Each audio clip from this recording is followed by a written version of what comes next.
United boys welcome back to the channel. दोस्तों, Chelsea Jadon Sancho को United में वापस भेज सकती है 5 मिलियन की पेनल्टी के साथ। क्या करना चाहिए यूनाइटेड को, how do you feel about it, इस पे डिस्कशन जरूर बनती है। दोस्तों, एकी टेके इसने बवाल काट दिया है, एक इंटरव्यू में बोल दिया मेरी फेवरेट टीम यूनाइटेड है। और क्या हम ट्रिनकाओ को साइन कर सकते हैं स्पोर्टिंग लिस्बन से, और क्या हमें करना चाहिए, what are your thoughts on that, इस पे डिस्कशन होगी। एक आउटलेट ने बताया है विक्टर ओसिमेन के रिलीज क्लॉज की तरफ देख रही है यूनाइटेड, और मैं आपको बताऊंगा क्यों ये एक प्रॉब्लमैटिक न्यूज है। 63 मिलियन पाउंड का उसका रिलीज क्लॉज है। और सैमुअल लॉकहर्स्ट ने इतनी सारी, भाई उसने डायरिया कर दिया है, भाई पूरा फैला दिया उसने, इतनी सारी न्यूज दी हैं, उस पर मेरा व्यूज जरूर सुनना। यूनाइटेड की सेलिंग से related, including Tom Heaton, Jonny Evans, Casemiro, उसके अलावा भाई उन्नाना जा सकता है सऊदी अरेबिया, और भाई ब्रैंथवेट को वापस लिंक किया जा रहा है यूनाइटेड से, और उसका रीजन सुनना। आई एम प्रीटी श्योर आपको काफी कुछ इंटरेस्टिंग और एंटरटेनिंग लगेगा यहाँ पे। और अगर आपको पसंद आए वीडियो तो प्लीज कंट्रीब्यूट करना एक लाइक के साथ, अपने कमेंट के साथ, और सब्सक्राइब कर लेना चैनल को। सो दोस्तों, सबसे पहले हम सबसे इंटरेस्टिंग न्यूज उठाते हैं जो मेरे को सही में सुन के एक्चुअल में पॉजिटिविटी दिखाई दी। वो थी ट्रिनकाओ की। भाई ट्रिनकाओ स्पोर्टिंग लिस्बन का नंबर 10 प्लेयर, विंगर है, नंबर 10 है, बेसिकली बहुत ही अमेजिंग टैलेंट है भाई। पोर्चुगल टीम में खेलता है और उसकी एज भी परफेक्ट है भाई। 25 साल का है, कोई 19 साल का लौंडा नहीं है, 25 साल का प्लेयर है। मोर इंपॉर्टेंटली रूबेन एमरिम के सिस्टम में खेला हुआ है, रूबेन एमरिम के लिए परफॉर्म कर चुका है। He knows the system, he would not take time to adapt to it. किसी भी नए प्लेयर के लिए अडेप्टेशन वगैरह वाला टाइम हमें बिताना पड़ेगा। अगर इस प्लेयर के लिए हम जाते हैं जून जुलाई में ही, अगर हम साइनिंग ये कर लेते हैं जुलाई में, मान लो उसको ट्रेनिंग में रूबेन एमरिम खिलाता है, आराम से इसको डे 1 ऑफ प्रीमियर लीग आप इसको खिला सकते हो। भाई ये बंदा बहुत सही हो सकता है मेरे हिसाब से। 30 मिलियन में अवेलेबल हो सकता है भाई ये, 30 million pound, what is that. इसकी सैलरी मैं आपको बता रहा हूँ बहुत कम होगी, जब उनके यहाँ ग्योकेरेश की सैलरी 40,000 45,000 पाउंड है, इसकी और कम होगी। मैंने खुद चेक नहीं करी, but I am pretty sure भाई financially it makes so much sense considering that we can't go for the top talent. Florian Wirtz को साइन नहीं कर सकते, ज़ावी साइमंस नहीं कर सकते, यिल्डिज को साइन नहीं कर सकते नंबर 10 रोल के लिए। भाई रूबेन एमरिम के सिस्टम का लौंडा है, 30 मिलियन में मिल रहा है। क्या चाहिए तुमको? अगर तुम इसके एमोटाइजेशन कर दोगे, 5 साल में डाल दोगे कॉन्ट्रैक्ट, 6 मिलियन दे दो उसको हर साल, इट्स लाइक 6 मिलियन में तुम्हें ट्रिनकाओ मिल रहा है। कम सैलरी पे आ जाएगा बंदा। रूबेन एमरिम के सिस्टम है, नो ब्रेनर भाई, नो ब्रेनर। इसलिए मेरे को सबसे बहुत ही प्रॉमिसिंग न्यूज लगी भाई, ये बहुत ही प्रॉमिसिंग न्यूज लगी। अगर इसमें थोड़ी सी भी सच्चाई है और अगर यूनाइटेड इसको टारगेट कर रही है, I will be really really really happy. Get Trincao for number 10 and then go for a good midfielder and then go for put all the money for a striker. बहुत ही सही strategy हो सकती है of course, अगर sir Jim Ratcliffe time पे act करे। But वही हमारी बवासीर वाली बीमारी है। अगर हम ट्रिनकाओ को देख भी रहे हैं, बाकी और क्लब्स होंगे वो साइन भी करके निकल जाएंगे, हम देखते ही रह जाएंगे। मेरे को ये हालत लग रही है यूनाइटेड की। ह्यूगो एकिटिके, इसके साथ हमें लिंक किया जा रहा है बार बार। फ्रैंकफर्ट का स्ट्राइकर, हमने इस चैनल पे काफी बात करी है उसके बारे में।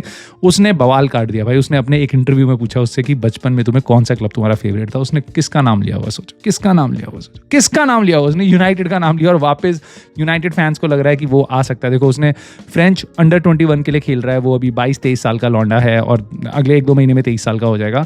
Good talent but very expensive. 80 million euros expect करिए फ्रैंकफर्ट, ये सुनने में आ रहा है। और 16 मिलियन में भी कुछ टाइम पहले उसको लिया था भाई, पिछले साल खरीदा था। So this financially does not make sense. If you are going for a 80 million striker, it should be भाई विक्टर ओसिमेन। भाई विक्टर ओसिमेन की बात कर लेते हैं। गजेटा इटालिया, ये एक आउटलेट है इटली का, इसने बताया है कि यूनाइटेड देख रही है भाई उसके रिलीज क्लॉज को 63 million pound. Do not get excited about it, क्योंकि यूनाइटेड देख रही है रिलीज क्लॉज, लेकिन यूनाइटेड पे नहीं कर सकती रिलीज क्लॉज। अब आप कहोगे यार 63 मिलियन पाउंड हम पे नहीं कर सकते, 75 मिलियन 80 मिलियन यूरोज हुए, ये हम पे नहीं कर सकते। एक्चुअल में हम पे कर सकते हैं, बट रिलीज क्लॉज के साथ हमेशा याद रखना, रिलीज क्लॉज अगर आप ट्रिगर करते हो तो आपको सारा पैसा इमीडिएटली देना पड़ता है उसी साल में। क्या यूनाइटेड 63 मिलियन पाउंड दे सकती है एक बार में कैश? No chance. ये हमारा प्रॉबेबली पूरी समर ट्रांसफर का बजट होगा। एक्चुअल में हमें क्या करना होगा, हमारे को जैसा हमने ज़र्गजी के साथ किया कि भाई उसका रिलीज क्लॉज है लेट्स से 3 मिलियन का और हमने उनको 36 मिलियन दिए कि भाई हम तुम्हें 3 साल में पेमेंट्स देंगे। सो पेमेंट टर्म्स वगैरह, कॉन्ट्रैक्ट टर्म्स वगैरह हमें नेगोशिएट करनी पड़ेगी, जिसके लिए हमें नापोली से डिस्कशन करनी पड़ेगी। नापोली पे मैं आपको बता रहा हूँ बहुत सारे लोग विक्टर ओसिमेन के लिए डिस्कशन करेंगे। दे वुड बी विलिंग कि भाई ये लो पैसा 60 मिलियन 65 मिलियन रिलीज क्लॉज हम ट्रिगर कर रहे हैं और हम लेके जा रहे हैं प्लेयर।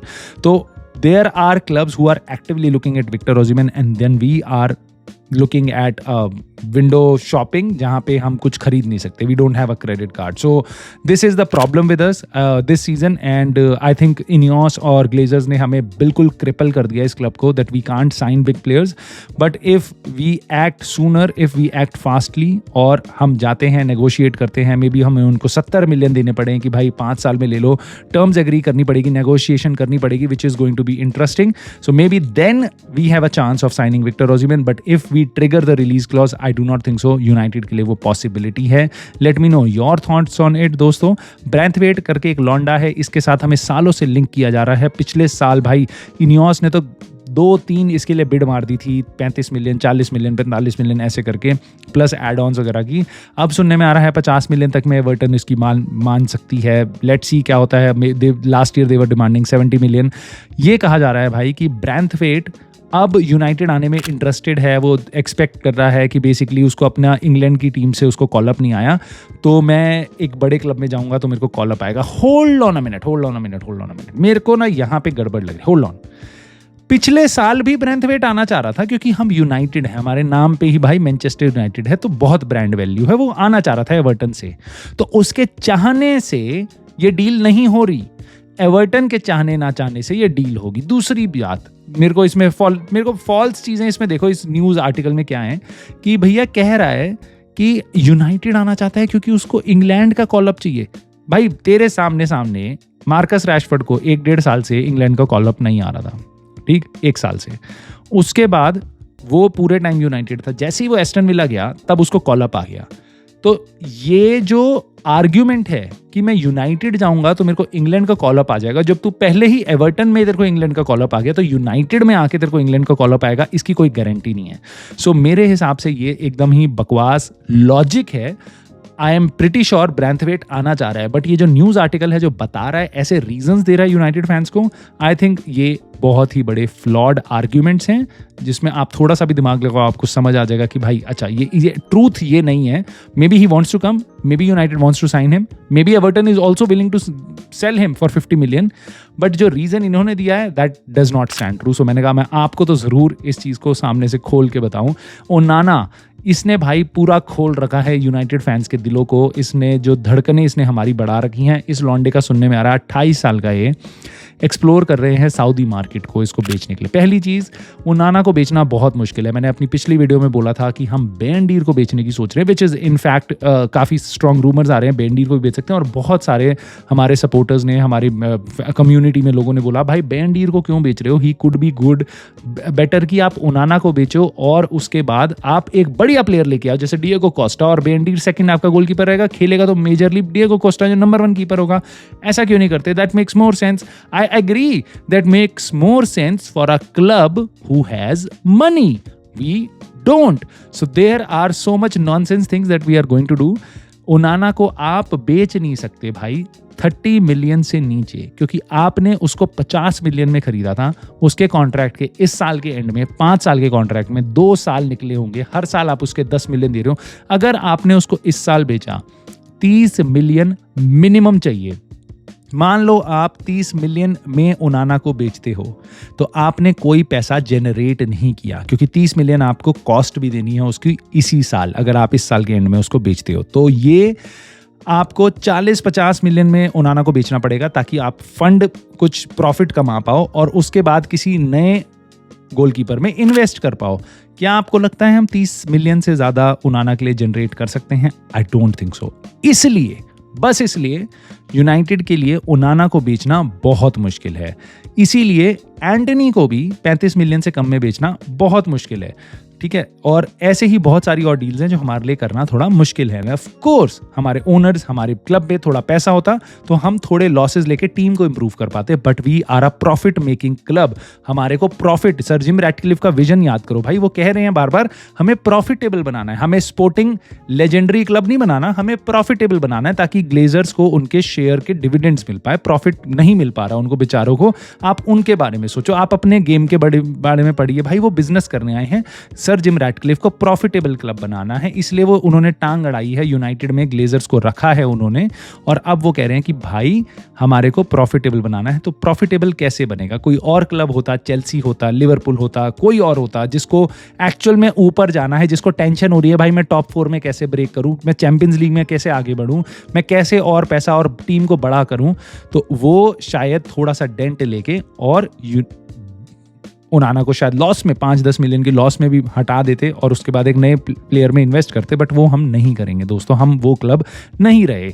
इसके अलावा दोस्तों सैमुअल लॉकहर्स्ट, इसके बाद हम बात करेंगे जेडन सांचो की। सो सैमुअल लॉकहर्स्ट ने कुछ न्यूज़ दी है और ये न्यूज़ ना जरा ध्यान से सुनना, और इसके बाद आप कहोगे भाई ये तू कहाँ से हगता है भाई। ये बंदा न्यूज़ दे रहा है कि कैज़ेमीरो विल बी मेड, ये न्यूज़ है इसकी, Casemiro will be made available for transfer this summer. ये दैट्स इट, ये न्यूज़ है, ये न्यूज़ है। कैज़ेमीरो को अवेलेबल किया जाएगा भाई, पिछले साल भी अवेलेबल था, वो बिक तो रहा नहीं है, पिछले साल भी अवेलेबल था। इसमें न्यूज़ कहाँ से है? What is, how this is a news? This is a fact जो मुझे पहले से पता है, जो सारे यूनाइटेड फैंस को 2 साल से पता है कि Casemiro will be made available this summer. पिछले साल भी he was made available, Lindelof was made available, Harry Maguire was made available, Eriksen was made available, also Victor Lindelof, Eriksen, Casemiro, they were made available in the January transfer window. How is this a news boy? इसकी अगर मैं एक बात से इसकी ना ऐसे crazy नहीं हो रहा हूँ, बहुत सी चीजें हैं इसमें।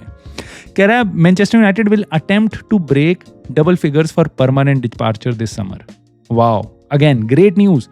अटेम्प्ट करेंगे हम कि हम 10 से ज्यादा लोगों को बेच पाएं। भाई हम पिछले कितने सालों से अटेम्प्ट कर रहे हैं, कर पाएंगे नहीं कर पाएंगे उस पर इसका कोई कमेंट नहीं है, उस पर स्ट्रेटेजी है कोई खबर नहीं है इस पर, बस इसको बकना है कुछ भी। Jonny Evans and Tom Heaton are likely to retire this summer. Surety से बोल ले, मैं बताता हूं, जॉनी एवंस और Tom Heaton are very likely to retire this summer. कह रहा है एरिक्सन और Lindelof are likely to go out of Man United this summer. Oh my god भाई, इसको सुन के तुम कहोगे भाई इसमें न्यूज़ क्या है, ये तो तू मेरे को बता रहा है, मैं आपको बता रहा हूँ। यूनाइटेड, मैं ऐसी न्यूज़ बना सकता हूँ भाई, मैं सैमुअल लॉकहर्स्ट की जैसी न्यूज़ बना सकता हूँ। United are expected to play 19 home games in next Premier League season. United are likely to sell Rashford this summer. United are likely to loan out Antony again this summer. Here is it, right? दोस्तों इस बकलोलू की आवाज़ छोड़ते हैं, इस बंदे को छोड़ते हैं हम, सैमुअल लॉकहर्स्ट को। हम आगे फोकस करते हैं जो जिस चीज़ से आपको रियली कंसर्निंग चीज़ आपको सुनने में आई होगी। जेडन सांचो, जिसका नाम सुन के भाई हर एक डिफेंडर तो नहीं घबराता, हर एक फैन घबरा जाता है कि काश ये मेरे क्लब में ना आए भाई। वो लौंडा 5 मिलियन में हमारे ऊपर फेंक के जाया जा सकता है, और इससे आप उसकी वैल्यूएशन की वैल्यू लगाओ भाई। अगर चेल्सी कंसिडर कर रही है कि 25 मिलियन में मैं जेडन सांचो को लूँ, या मैं जेडन सांचो को जाने दूं और उसके लिए मैं 5 मिलियन एक्स्ट्रा दे दूं एज अ पेनल्टी, ठीक है। ऑब्लिगेशन टू बाय उनका, हमारा पूरा डील थी उनके साथ कि भाई लोन पे ले लो, और there is an obligation to buy. Season के एंड में you have to purchase him अगर तुम 13 नंबर से ऊपर अपनी लीग में एंड अप करते हो, जो चेल्सी इस सीजन करेगी, राइट।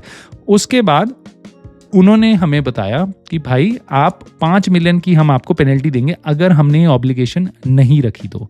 इस पे तो हम बात करेंगे यूनाइटेड ने ऐसी डील करी क्यों, बट आप देखो इस टाइम पे अगर चेल्सी कंसिडर कर रही है इसको वापस भेजने के लिए 5 मिलियन देके, तो एक्चुअल में वो इसको 20 मिलियन में भी मानने को तैयार नहीं, मतलब उसको ही वैल्यूएशन चेल्सी 20 मिलियन भी नहीं रखती जेडन सांचो की। कंसिडर दिस, 25 मिलियन में प्लेयर आ जाएगा, नहीं 5 मिलियन में मैं 5 मिलियन दे दूंगा, यानी कि basically I am taking a loss of 5 million.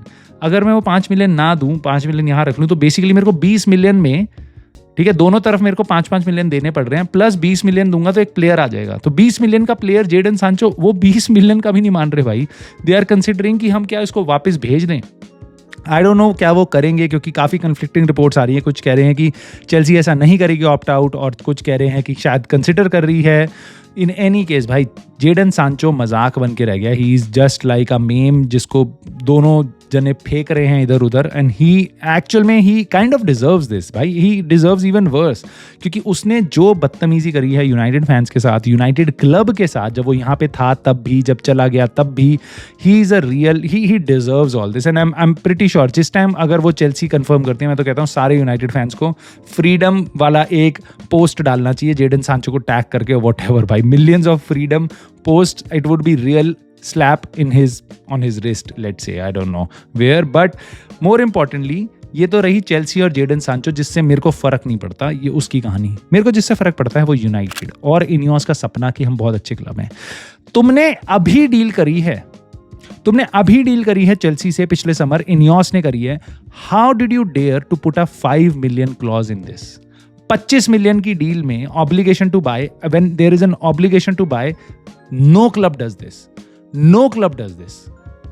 It had to be 10-15 million की penalty, and they have given an outlet to Chelsea. This tells you भाई, चेल्सी कितनी स्मार्ट है अपनी डील्स में, और यूनाइटेड कितनी फुद्दू है। चाहे वो एडवर्ड हवर्ड हो, चाहे वो अभी की इनियोस मैनेजमेंट हो, बोला they could not gate rid of him with कोई क्या नेगोशिएशन है कि 5 million में भी तुम्हें छुटकारा मिल जाएगा। एक डील है जो तुमने पूरी प्लान कर ली है, तुमने कमिटमेंट दे दी है, उसके लिए भी हम तुम्हें छुटकारा दे देंगे अगर तुम हमें 5 million की फी दे दो।